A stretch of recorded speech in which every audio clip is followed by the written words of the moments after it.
अस्सलाम वालेकुम, welcome to my channel. ये है आपका अपना चैनल एमरेट बर्ड, जिसमें मैं लेके आती हूँ ट्रैवलिंग से रिलेटेड, वीज़ा और जॉब से रिलेटेड छोटी से छोटी और बड़े से बड़ी न्यूज़।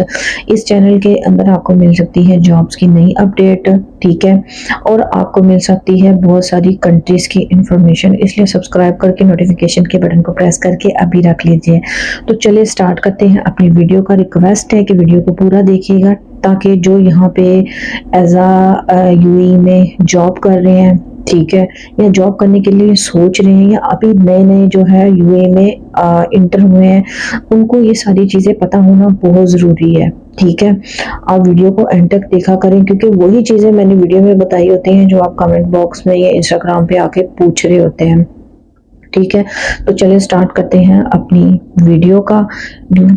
लेबर के हवाले से यहाँ के अब हकूक क्या हैं जो गवर्नमेंट कहती है, ठीक है, कि आप जब कंपनीज यहाँ पे किसी भी लेबर को हायर करती है और किसी भी वाइट कॉलर, ग्रे कॉलर, ठीक है, पर्सन को हायर करती है, तो क्या उसके हकूक अलग अलग होते हैं, उसके रूल्स क्या होते हैं। तो जी, वाइट कॉलर को लेके यहाँ की जो गवर्नमेंट्स के रूल हैं, उसमें सैलरी बज़ाहिर बहुत अच्छी होती है। सम टाइम ये कि कंपनी आपको कन्वेंस भी देती है, गाड़ी भी देती है, बट ये है कि अकोमोडेशन नहीं होती है और फूड भी नहीं होता। बट यूएई की गवर्नमेंट जो है लेबर को लेके काफ़ी ज़्यादा जो है रूल्स आते रहते हैं। ठीक है, अब ये कंपनीज पे डिपेंड करता है कि वो इन रूल्स के वो फॉलो करती है कि नहीं करती है। बहुत सारी ऐसी चीज़ें सुनने में आती हैं, बज़ाहिर किसी वीडियोस के अंदर ये चीज़ नहीं डिस्कस की जाती। कुछ लोगों को इश्यूज होता है सैलरीज को लेके, ठीक है, उनको सैलरी 2-2 3-3 महीने से नहीं मिली होती है। ठीक है, हालांकि यहाँ की गवर्नमेंट का है कि फ़ौरन से कंपनी का लाइसेंस कैंसिल कर दिया जाएगा अगर टाइम से एम्प्लॉय को सैलरी नहीं दी जाएगी। ठीक है, बट बहुत सारी कंपनीज ने कुछ इस तरह से कर भी रही होती हैं।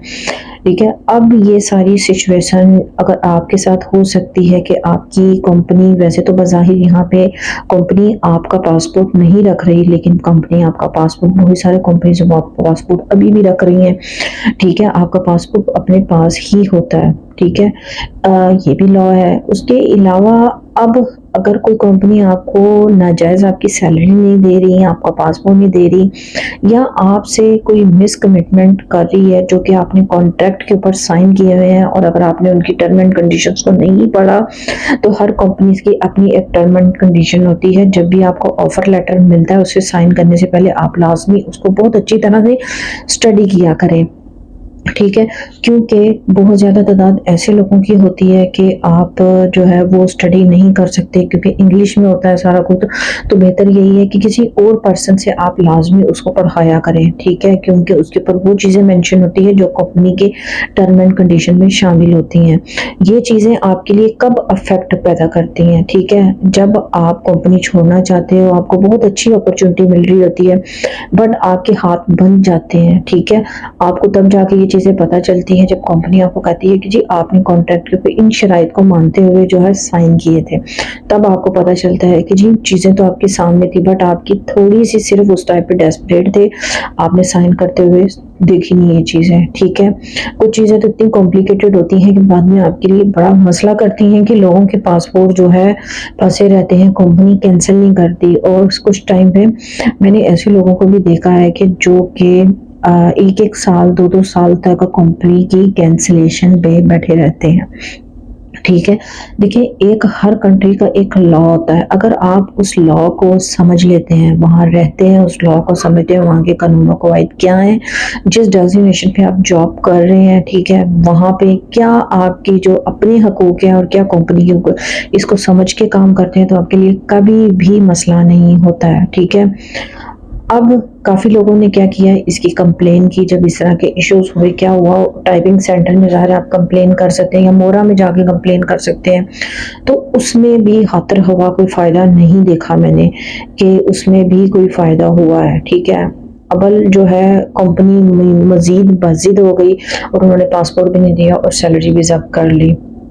मैं सजेस्ट करती हूँ कि अगर कोई इस तरह की सिचुएशन होती है तो बेहतर है कि आप अपनी सैलरी लें, ठीक है, कैंसलेशन लें रिक्वेस्ट करके, ठीक, तो साइड पे हो जाएँ ताकि आप अपनी नेक्स्ट अपॉर्चुनिटी से फ़ायदा उठा सकें, तो ना कि आप उनके खिलाफ कंप्लेन करके या इस तरह की चीज़ें करके मज़ीद अपने लिए, क्योंकि कंपनीज़ जो हैं उनका तो कुछ नहीं जाता, उनका तो काम चल रहा है बट आपका काम रुक जाता है। तो बेहतर यही है कि साइड पे हो जाए कंप्लेन लेन, और ये जो सीन है ये मतलब ऐसे ही है, ठीक है। अब बात आ जाती है कि जब आप जॉब छोड़ते हैं या कंपनी आपको टर्मिनेट कर देती है तो यहाँ के क्या रूल्स हैं, ठीक है। लास्ट ईयर 2023 के अंदर जो है इंश्योरेंस की गई थी, अनएम्प्लॉयमेंट इंश्योरेंस, ठीक है। बहुत ज़्यादा जो है उन लोगों को वार्निंग दी गई कि अगर कोई अनएम्प्लॉयमेंट इंश्योरेंस नहीं करता तो उसके ऊपर फाइन होगा, ठीक है। अब उससे क्या होता है, आपके जो है साल के 65 दिरहम कटते हैं आपके सैलरी अकाउंट से, या जो भी आपका सैलरी अकाउंट बाय डिफ़ॉल्ट वो कट जाते हैं, ठीक है। और आपको मैसेज रिसीव हो जाता है कि जी आपकी ये साल की जो अनएम्प्लॉयमेंट फ़ीस है वो सबमिट हो चुकी है। अब इसका क्या है, बेसिकली ये एक इंश्योरेंस है। अगर आपको कंपनी फारिग कर देती है या आप खुद कंपनी छोड़ते हैं या किस सीन में है, तो आप एक दफ़ा अनएम्प्लॉयमेंट जिसने की हुई है उसको जाके पूरे स्टडी करें, उसकी रिसर्च करें, ठीक है। उसके अंदर गवर्नमेंट आपको क्या फैसिलिटेट करेगी। बहुत ज़्यादा लोगों ने जी वो अनएम्प्लॉयमेंट इंश्योरेंस करवा ली बट उनको उसके फ़ायदों का ही नहीं पता होता, और हमें असल बेसिक वजह ही यही है कि हम जो है काफ़ी ज़्यादा चीज़ें करके भी, पे करके भी उस चीज़ से फ़ायदा नहीं उठाते हैं। तो बेहतर यही है कि जिन्होंने अनएम्प्लॉयमेंट बहुत सारे लोगों ने करवाई है क्योंकि उसके ऊपर फ़ाइन है, ठीक है। अगर किसी ने नहीं करवाई तो अब वो एक दफ़ा चेक करवाए क्योंकि उसके ऊपर जो है मंथली बेस पे फ़ाइन पड़ता रहेगा, क्योंकि क्लियर फॉर्म में गवर्नमेंट ने कहा था कि आप अगर नहीं करवाते हैं तो आप पे फ़ाइन पड़ता रहेगा। तो बेहतर है आप इस चीज़ को चेक करवा लें। इस चीज़ से फ़ायदा आप उठा सकते हैं। बाकी आज़ाद वीज़े पे अगर आप किसी से आज़ाद वीज़ा लिया होता है, आपका कफ़ील भाग जाता है, वो आपका कैंसल नहीं कर रहा होता या इस तरह की कोई आपका पासपोर्ट नहीं देता, ठीक है, तो फिर उसके खिलाफ आप क्या कंप्लेन करेंगे, ठीक है। जब यहाँ की एक गवर्नमेंट कहती है कि वीज़ा लेते हुए आज़ाद और कंपनी को देखा जाए, सारी चीज़ें की जाएँ, जो यहाँ की टर्म एंड कंडीशन है उसको फ़ॉलो करते ताकि आगे आप कंप्लेन करने वाले बने, ठीक है। बहुत सारी सिचुएशन ऐसी कॉम्प्लिकेटेड लोगों के साथ यहाँ पे होती है, ठीक है, कि उनको खुद से भी नहीं पता होता, लेकिन कभी वो पाकिस्तान जाने लगते हैं तो एयरपोर्ट पे उनको रोक लिया जाता है कि जो उनके ऊपर फ़ाइन है। तो ये सारी सिचुएशन से बचने के लिए पहले डॉक्यूमेंटेशन जितनी भी होती है साइन करने से पहले, चाहे वो कंपनी की होती है या किसी भी आज़ाद वीज़े को, उसको एक दफ़ा पढ़ लिया करें। नहीं पढ़ा जाता तो किसी से पढ़वा लिया करें, ठीक है, ताकि आप होने वाले बड़े नुकसान से बच सकें। यकीनन आज का ब्लॉग आपको पसंद आया होगा। नेक्स्ट ब्लॉग में मुझे इजाज़त दीजिए। अल्लाह हाफ़िज़।